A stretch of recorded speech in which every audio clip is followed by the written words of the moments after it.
ಇವತ್ತೇನು ಅನಿಷ್ಟ ದೇವದಾಸಿ ಪದ್ಧತಿ ತಲುಪಬೇಕು, ಇವತ್ತು ಆ ಪದ್ಧತಿ ನಾಶ ಆಗ್ಬೇಕಂತ ಹೇಳಿ ಇವತ್ತು ಸರ್ಕಾರದಿಂದ ಮಹಿಳಾ ಮತ್ತು ಮಕ್ಕಳ ಅಭಿವೃದ್ಧಿ ಇಲಾಖೆಯಿಂದ ಈ 8 ಜಿಲ್ಲೆಯಲ್ಲಿ ಈ ಒಂದು ಜಾಗೃತಿ ಕಾರ್ಯಕ್ರಮ ಕಲಾ ತಂಡವನ್ನು ಹಮ್ಮಿಕೊಂಡಿದೆ. ಹಾಗಾಗಿ ಎಲ್ಲಾ ದೇವದಾಸಿ ತಾಯಂದ್ರು ಬಂದಿದ್ದಾರೆ ಮತ್ತು ಉಚ್ಚಂಗಿದುರ್ಗದ ಸಮಸ್ತ ನಾಗರಿಕ ಬಂಧುಗಳೇ, ಇವತ್ತು ಈ ಒಂದು ಜಾಗೃತಿ ಸಮಾವೇಶವನ್ನು ಮತ್ತು ದೇವಸ್ಥಾನಕ್ಕೆ ಹೋಗುವಂತ ಮಹಿಳೆಯರಾಗಿರ್ಬೋದು, ನಮ್ಮ ಪುರುಷರಾಗಿರ್ಬೋದು, ಎಲ್ಲರೂ ಈ ಒಂದು ಕಾರ್ಯಕ್ರಮನ ಪರಿಗಣಿಸಬೇಕು ಮತ್ತು ನೋಡಬೇಕು, ಅದ್ರ ಬಗ್ಗೆ ತಿಳ್ಕೋಬೇಕಂತೇಳಿ ತಮ್ಮಲ್ಲಿ ವಿನಂತಿ ಮಾಡ್ತಾ ಇದೀವಿ.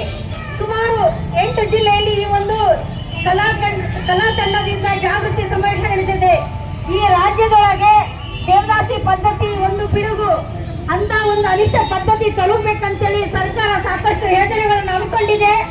ಹಾಗೂ ಈ ಒಂದು ಯೋಜನೆಯಲ್ಲಿ ಇವತ್ತು ಬೇರೆ ಬೇರೆ ಹಳ್ಳಿಯಿಂದ ಬಂದಂತ ನಮ್ಮ ದೇವದಾಸಿ ತಾಯಂದಿರು ಎಲ್ಲರೂ ಈ ಪದ್ಧತಿ ಏನು ಒಂದು ಅನಿಷ್ಟ ಪದ್ಧತಿಯನ್ನು ತಲುಪಬೇಕಂತೇಳಿ ಆ ಒಂದು ಜಾಗೃತಿ ಸಮಾವೇಶ ಕಲಾ ತಂಡವನ್ನು ನಡೆಸಿಕೊಡ್ತಾ ಇದ್ದಾರೆ. ಅದನ್ನ ಎಲ್ಲರೂ ಶಾಂತ ರೀತಿಯಿಂದ